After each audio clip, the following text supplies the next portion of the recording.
So I want to go backwards a little bit because I wanted to ask you, I had always like seen you around back in the days in the when I was living in Seattle. You were kind Mhm. of doing stuff in the scene there a lot. I thought you had lived there at one point and found out recently that you had never lived there.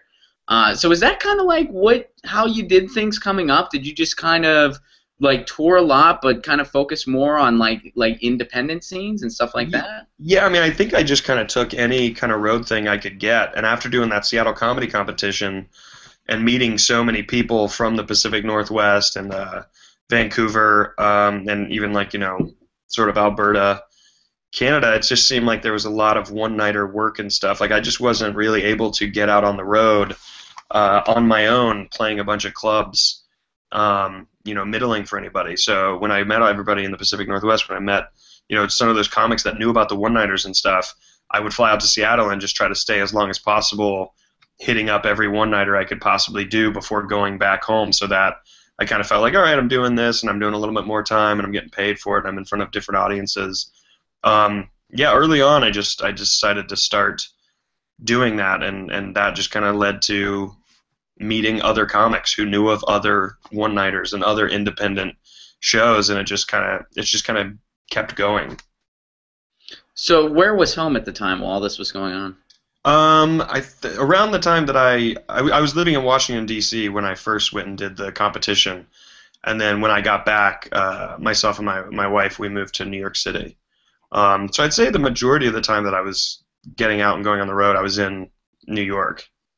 Okay, so you were already in New York at that point then. Yeah, yeah, yeah. Well, what brought you to DC? Because I know you're from South Carolina originally, right? Yeah, yeah, yeah. My sister lived in D.C. Well, she still lives there, but she was already living in D.C. So when I kind of got interested in stand-up, I knew there was more opportunity there than where I lived in Spartanburg, South Carolina. So there isn't really any kind of a scene at all. I mean, there's a chance I would have been one of two comics if I was like trying to start a scene there. But I went up and visited her in D.C.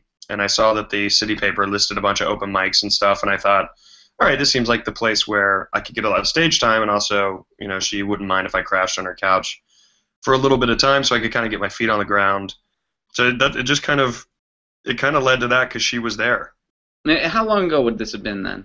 That was 2004 to 2007 that I lived in Okay. D.C. Okay. Now, how was the scene back then in Washington D.C., the comedy scene? It was perfect. It was perfect to be starting stand up in for sure because there were a good amount of shows that were like pretty quality that got decent audiences out. And I think there was also at that time a lot of comics that were starting at the same time who were genuinely interested in trying to make a career of doing stand up. So, everybody was really pushing each other to get better and kind of raise the bar naturally, I guess. To me, it was a perfect scene. It wasn't. No one was trying to get discovered. It wasn't New York or L.A. It wasn't like, hey, if I'm funny at stand up, someone will sign me. It's like, no, there's nobody here who cares at all if you're any good except for the scene. So to me, it was kind of just became a perfect place to start.